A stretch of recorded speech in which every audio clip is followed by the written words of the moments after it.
Life as a small business leader is never boring. In fact, most of the time you have way too much to do. So, how do you cope as your business starts to take off and leads start pouring into your pipeline? When you no longer have time to research and call every single one, how do you know which contacts are the most likely to bring you value and which are the ones that still need a little more time and nurture? That's where lead scoring comes into play. And in today's episode, I'm going to look at how lead scoring works, and along with Daniel, we take a look at how to create a scoring program for your business. So let's get the show started.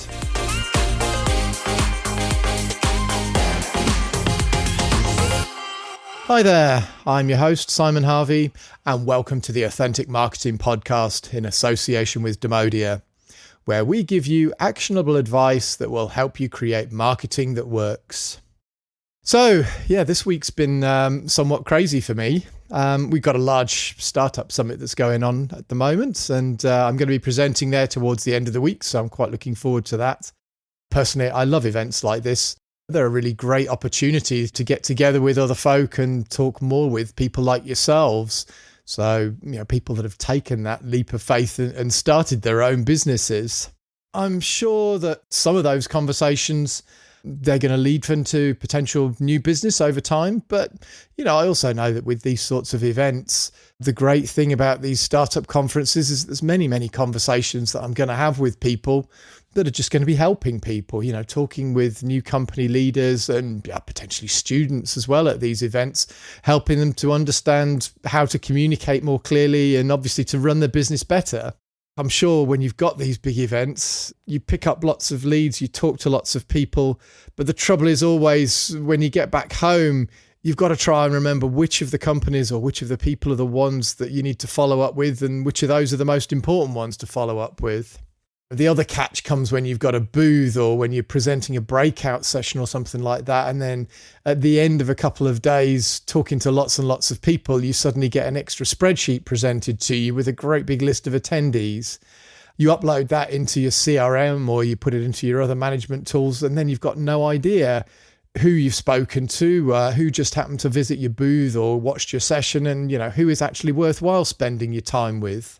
And, like everything, when you get back to the office, you've got way too much to do. There's only so many hours in the day. So where do you start? That's the big challenge. Limited time, lots of contacts. You need a way to be able to filter the list. And you need a way to be able to quickly establish who are the right people, who should you be talking to now, and the ones that still need a little bit more time to help them understand exactly how you help them solve their problem. There is, of course, like everything in marketing, a solution to this, and it comes this time in this form of lead scoring. So we mentioned this a couple of times in previous episodes, and in today's episode, we're going to take a lot deeper look at it. So lead scoring, for those that haven't come across it before, is the process that CRMs and marketing platforms such as HubSpot use to rank leads within your contact database. With scoring in place, the idea is that you can very quickly see which contacts match your ideal customer profile and which of those have actually shown a genuine interest in what you do. I think probably with that, it's time that we bring Daniel in and let's have a little bit more of a chat about lead scoring, what it is and how to implement that within your own business.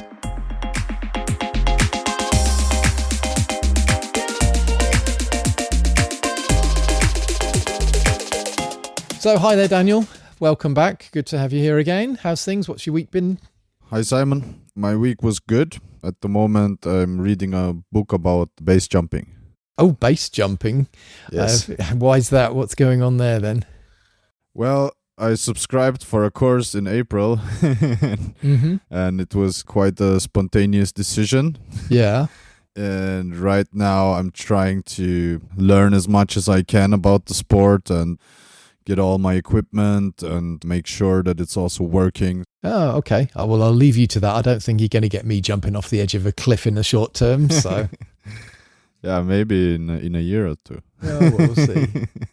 So, this week we've been talking about lead scoring. And in particular, how do you qualify leads as they're coming in through your pipeline. So is that something you're using within your system?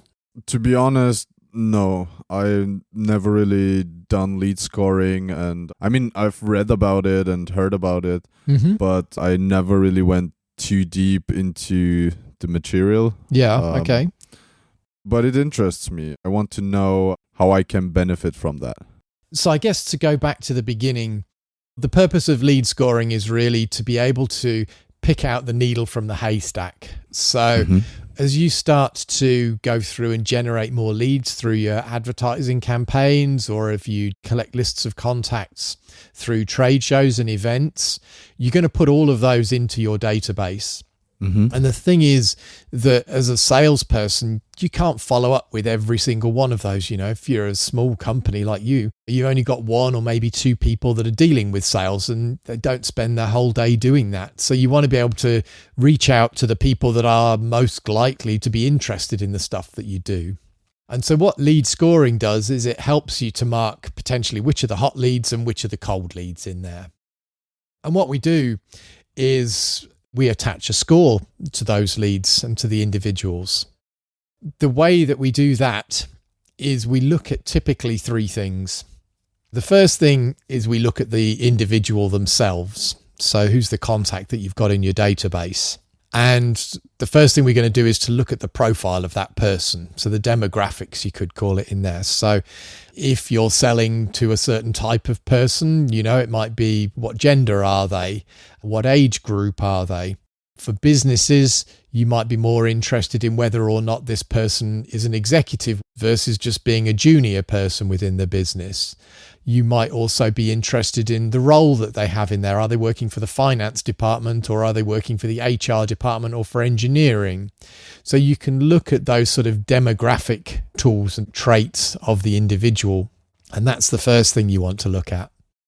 So the second thing that you want to look at with the lead scoring is then the sort of the company information, or the firmographic information as it's often called. In that, instead of looking at the contact, we look at the company that the contact is linked to, and then we can score that. So we can say, yeah, this company was within a certain industry, or this company has a certain revenue, this company has a certain number of employees. So from that, you build up this profile. The third thing then that you want to know is you don't really just want to reach out to everybody, even if they're in the perfect company. You only really want to be talking to people that have shown some of interest in you. So if you've just met them at an event and they happen to see that you've got a mug on your trade show stand, so they walked up and said, "Oh, can I have a mug?" and you had a conversation with them about that, yeah, the likelihood is they're probably not really interested, but you've captured their information in there. The other thing that you want to look at as part of the lead score is how interested are they, or what we'd say the behavior of this person. In that sense, we want to look at, have they looked at or downloaded several resources from our website? Have they viewed several emails and clicked on links inside several emails? Have they clicked a book a meeting link somewhere, or looked at your pricing page on your website? You know, something that's more indicative that they're ready to purchase, rather than just the fact that you happen to have got a name that is in the right industry in there. Okay, but what I still don't understand, let's say I want to put a score on two different leads. One lead is coming from a tech industry, and the other one is coming from the car industry. Yeah. Now, if I'm more interested in the tech industry one, I will put the higher score on that one, right? Correct, yeah. But how do I calculate the score in the end? Yeah, good question. So there's no fixed way of calculating that score, but there are some sort of best practices. Very often what you see these systems doing is they give a numeric score to basically the behavior profile. That score might go from 1 to 100. For example, if they view a couple of different web pages inside your website, you might give them 20 points. If they fill in a white paper download or visit a webinar, you might give them 30 points. if they fill in a contact us form, you might give them 100 points already in that if your threshold is 100, if they fill in your contact us form. And what that does then is you give these individual activities a score that's associated with each of them, and then you add that up, and then when they get to that threshold, when they get to that 100 points, then you know that they've shown enough interest in our company that's worthwhile reaching out to them. Okay, so you gotta have a maximum amount of points that you can give each lead. And when one of the leads reaches this maximum point, then okay, that's a lead that I want to focus on. Yeah, I would call it a threshold rather than a maximum. They can go over this threshold. Oh, okay. Maybe when they get to 80% of your maximum score, you can say, yes, this is of interest. And again, that's something that as a business, when you start to talk to these leads, you can tune that threshold up and down and say, okay, I'm finding that I'm having conversations with people that have only got 70 points and they're actually still interested. Or it might be that you go the other way and you say, okay, I need 90 points because people really aren't showing much of an interest until they've done quite a lot of activities with us.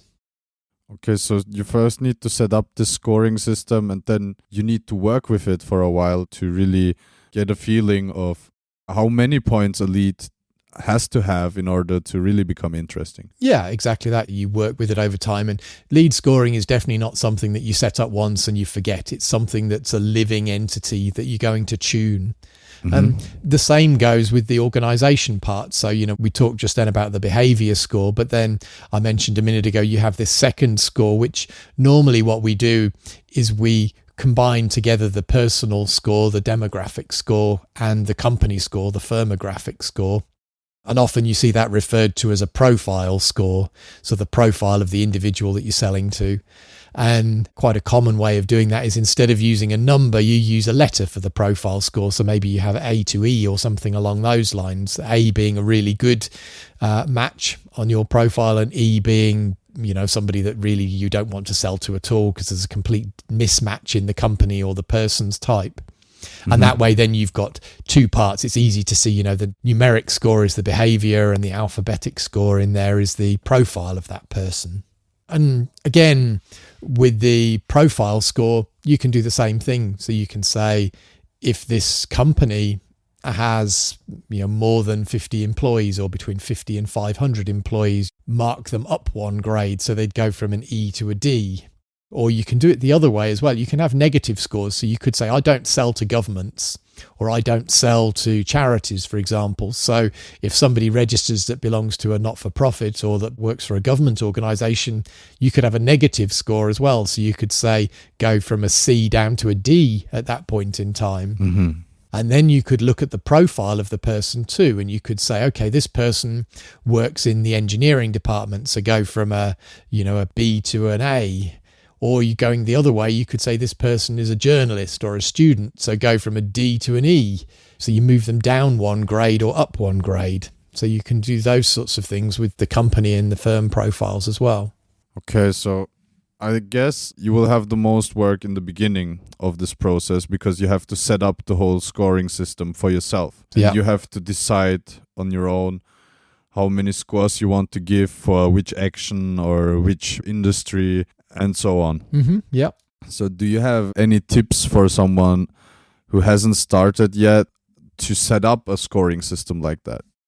Yeah, so I've got a template which I'll make available online so people can come into there. We've just got a spreadsheet that we typically use, and it gives you some good examples in there, and it gives you a way of setting up that scoring process. So I'll put a link to that into the show notes, definitely. But just to give you an idea of a few things that are in there, what should you score and what shouldn't you score, for example? If you think about the person, let's start with the demographic part of the profile. Looking at things like the gender of the person, you can score on that if that's something that you're doing as a B2C profile, or the age of that person. You could look at, maybe if you're more interested in the business relationship in there, you could look at the functional role of that person. So are they an executive versus a junior staff member, for example, there, or do they work for a certain department within the company?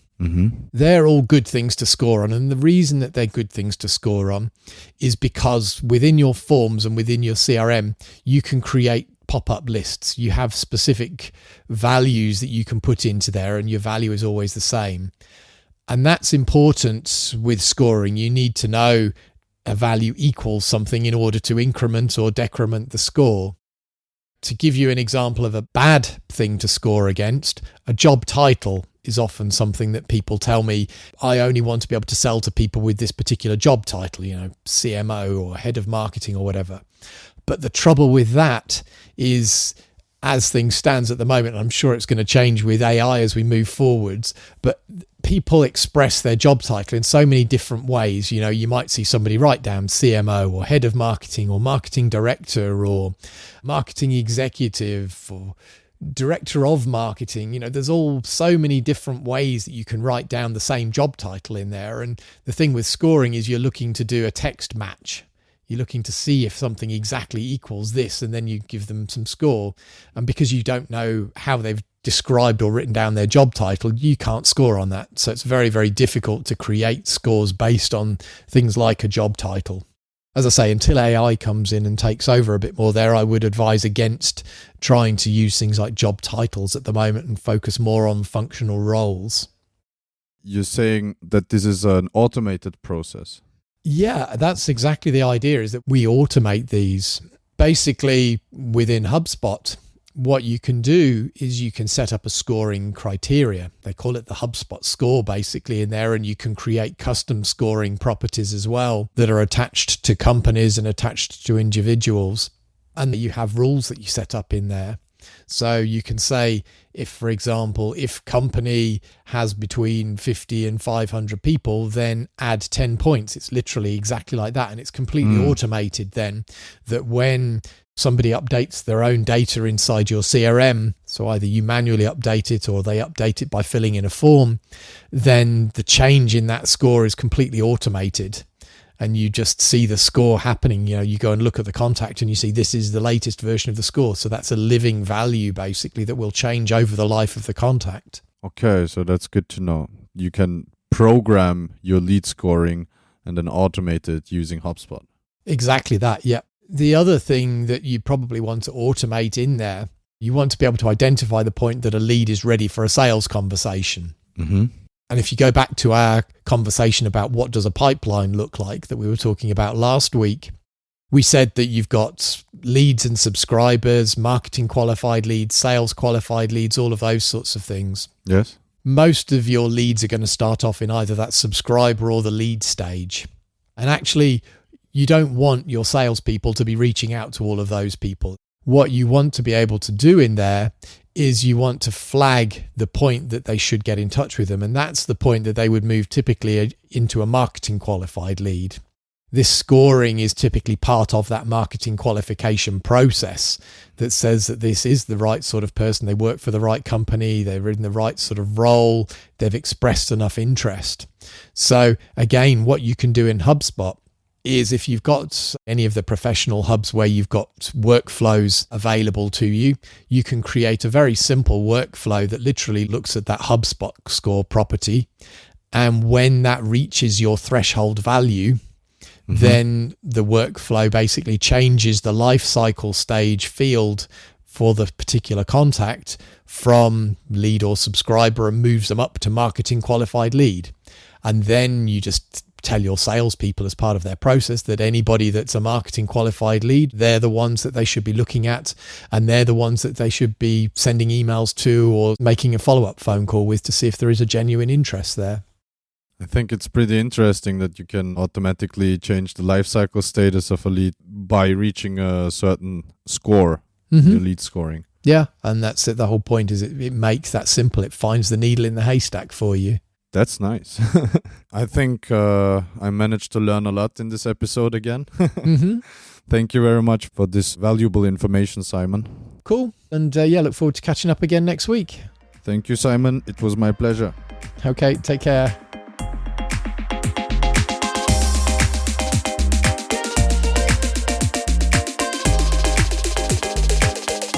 So thanks for your questions, Daniel.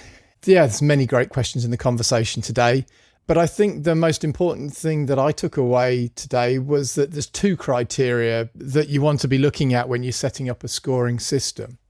So those are the profile of the contact or their demographic information and their behavior or activity information in there. I think with these two things, you can most effectively build up a really clear picture of which leads are a good fit for your business, and of those, which are the ones that are ready to buy. So if you're having problems setting up and optimizing your lead scoring or contact database, then you can hire an authentic engagement coach. Just go to wantauthentic.com to hire a coach that will show you how to increase the effectiveness of your marketing and give you an easier way to grow your business. So we're at the point in the show again where I like to give you a set of concrete steps that you can take to improve your marketing and grow your business. Today, of course, you're going to be trying out lead scoring, and you're going to set up a lead scoring plan for your business. To help you out, I've created a simple spreadsheet that you can use to build and test your scoring rules. I've put a link to this into the podcast notes for those that want to jump into there and download that. In the sheet, you'll find that I've added some of the most common criteria that businesses typically tend to use when they're scoring their leads or customers. And then, of course, there's plenty of space in there where you can add in your own criteria to that too. You'll also find that I've included in there a section where you can add your demographic or firmographic profile scoring criteria. And there's also a section in there for you to add in that activity-based criteria. So jump in there, take a look through and come up with some basic criteria. Then when you've done that, I want you to go through and assign a score to each of those individual activities or criteria. When you're assigning a score, there is no hard and fast rule. You just rank things based on what you feel is most important. So, for example, you might give 5 points for an activity of minor significance, something like viewing a web page. You might give 10 points for a medium activity. So maybe that's viewing 3 web pages in the same area within 24 hours. Or you might give, say, 50 points for something that's much more important, something that should bounce you straight into the top position in your scoring ranks. For example, filling in a contact form. Also, don't forget in there that you can have negative scores. When someone comes, say, for example, a country that you don't serve, or they visit, for example, your careers page on your website, you can give them a negative score to cancel out. In the case of the web page, you give them maybe -5 to cancel out the 5 points that they would have got for visiting your page in any case. So add all your criteria in there, and then at the end of that, when you're happy you've got everything done, go through and then for both the activity and profile scores, I want you to take a note of the theoretical maximum score that any contact can achieve if they check all of the boxes. So this is going to be important later on, because basically this is going to help you to identify which are the best leads in your database and which are the ones that need nurturing. So for example, your maximum score for activity is 100 points. Anybody with a score of maybe over 80 are the ones that you want to start looking at and paying more interest in. If you're using HubSpot, this is now the time where you can jump into there and actually physically set that up in the system. The way I go about doing this is creating 2 scoring properties. HubSpot has its own HubSpot score property in there. That's the default scoring property in all the accounts. And I typically tend to use that to add in the activity related information that I've added into my spreadsheet. Then I typically create a second scoring property and I call that my profile score. And I add into there obviously the demographic and firmographic information.